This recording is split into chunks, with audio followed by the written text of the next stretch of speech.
table. Okay, so I hope you're in the mood to cook something good and to get inspired by delicious recipes. Before we start our cooking, though, I gotta loosen this belt because we're gonna be eating a lot of this. Okay, I've got an extra special delivery, exciting news to kick off the month of May. Today is the first day of me and my bestie, cookbook co-author, Lish Styling. We have our very own pizza available right now, the month of March. So here's the deal. It's a limited time. It's at Après Bar in New York City, Times Square. So if you're in Times Square, we collaborated with Michelin star chef Charlie Palmer. So this is the pizza. It is called, now when you go by there, ask them for the TLC. That stands for Tamron, Lish, and Charlie. Okay. So we were at my house recipe testing, and we came up with, by we, I mean Lish, because she's the chef. I'm the professional eater. So it is fennel 3 ways. We've got sweet Italian fennel sausage, shaved fennel, fennel pollen with ricotta and hot honey. And I love this because the proceeds go to the Hedrick Martin Institute, HMI Youth, which provides LGBTQ plus youth with a safe space. They've been near and dear to my heart, so the proceeds, some of the proceeds will go, but I'm telling you, in Times Square, and you're hoofing and you can't get out that taxi, I've been there, you're trying to make it, and you're like, oh, I'm in the mood. Stop by Après Cafe. They also have signed copies of my cookbook, A Confident Cook, available at the restaurant, so looking for something fun to do in New York, hit them up. Okay, so now, today's tasting table, some of the best chefs in the world sharing recipes that raise them, starting with head judge of Bravo's 2-time Emmy-winning culinary series, Top Chef, now back, season 22, the Tom Colicchio is in the house. So here's the deal. Tom has 8 James Beard Awards, an Emmy, and the owner of 5 restaurants across New York City and Vegas. Here's a look at Tom in the new season of Top Chef. Beautiful. A lot of love in this dish. It gives you these little pops of like brightness. I love the heart behind it. To execute something like that is unbelievable at this stage of the competition. I get grumpy when the food's not so good. I'm not grumpy right now. Nailed it. Okay,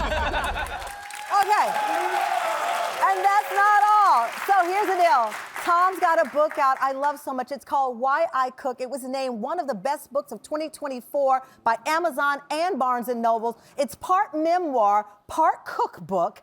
In it, Tom shares personal reflections of growing up eating the Italian-American foods passed down through generations of his journey to become one of the top chefs in the world. Tam fam, please welcome Tom Colicchio!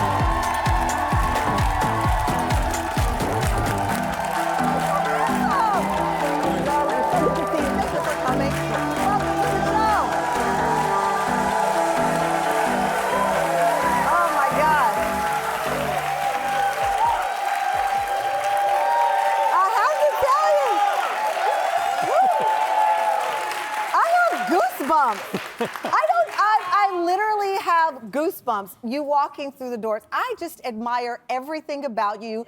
Not that I practically live at your restaurants, but it's your brand. I mean, when did you start to think of yourself as a brand? Because that's a hard thing for folks to do. I still don't. You don't?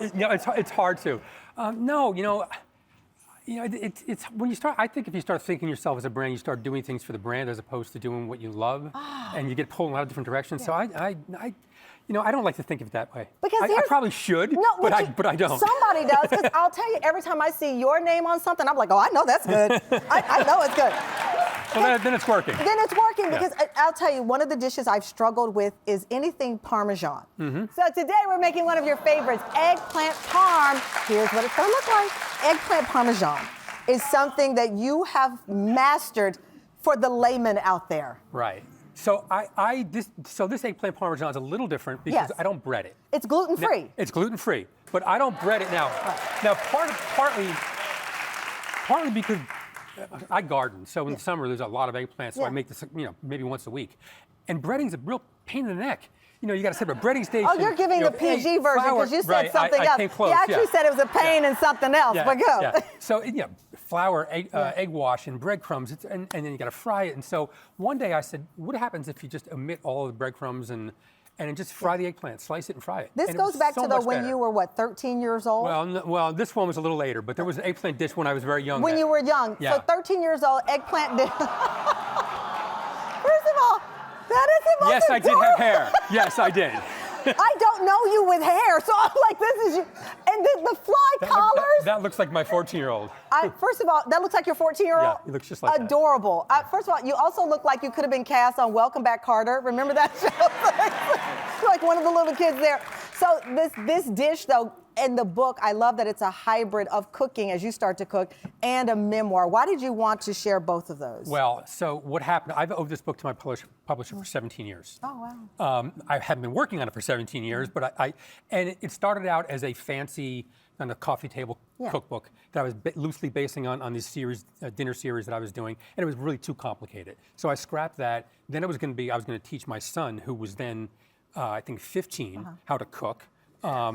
And we actually started working on that book. Working on it together. He came home from school, and his girlfriend showed up, and that was the end of that. my son is 32. That's why I know it's 17 years. And then it was a butchering book. And then finally, during the pandemic, I thought, listen, I don't want to do this book. I was going to try to buy it back. And during the pandemic, I was cooking over Zoom for a lot of corporate clients. And it was 20 minutes of cooking and 40 minutes of chatter. And they kept asking me questions why I cook. The book was born. And at first, I started giving these kind of, kind of pat answers, and then I started thinking about it. Okay. And I kept going back to one particular moment, fishing with my grandfather. And part of the fishing was I had two jobs. One was I had to prepare all the fish. There you are. So, and so I had to prepare all the fish. So at that age, they put a knife in my hand, and I thought it was a good idea. But then my second job was I had to keep him awake on the ride home. Oh. And so those meals, though, because we caught a lot of crabs and clams and fish, it wasn't just the immediate family and my grandparents. It was other relatives and family and friends. It was a table of 30. Yeah, you write about that in the book where you talk about this communal family dining. I had the same thing. The Sunday dinners at our house after church were fundamental to our family. So we're going to start cooking a little bit. So you've got the eggplant parm sauce. Right. So essentially you make a marinara sauce. It's a little bit of onion. You can start over here, put a little bit of that in there. Yeah, like half of these. That's a little. I just like to see you work. I mean, I could do this too, but a couple pieces of garlic. A couple pieces of garlic. Okay, a little garlic, a little salt. All right, there's that. Right. Okay. And then in the meantime, we food mill the tomatoes. Now, when I do at home, I also use my take hand. one can and crush it because I want it a little chunky. But you have on white pans and I have on pink. Yeah, we're not doing that here. So in real life, you would just do this with your hands. The other little trick, this is a little trick that I learned from I think my grandmother, my mother. So the tomato that's in the bottom of this, you don't want to, and you want some water. You don't want to waste it, right? So you kind of switch it, and look, you get more water. Nice, That's good. nice. Anyway, okay. So we have our sauce. Once this you wanted this to cook a little bit, softens up. Once it's softened up, we're going to pretend that's done. By the way, QR code at the bottom of your screen. You can get the full recipe. Go to our website. So you got your diced onions. You're going to season them with salt. You're going to swap the milled tomatoes and put them in a Dutch oven, which we did. Right. And then little basil. In your garden, what do you grow? Oh, everything. Everything? Everything. Is there a fence? Is it secure? Okay. No, imagine me on your Ring camera, Tamron, all coming in, getting some fresh basil from your garden. No, I mean, it's not actually, for some strange reason, so this is out on the North Fork of Long Island. I know where you live. For some strange... I live in Brooklyn, too. But for some strange reason, the deer stay away from my house. Really? I don't know why. Don't know why. Okay, we got to find out why the deer stay. We're going to find out the theory. We're going to finish this eggplant parm and talk more about Tom's beautiful book. We'll be right back.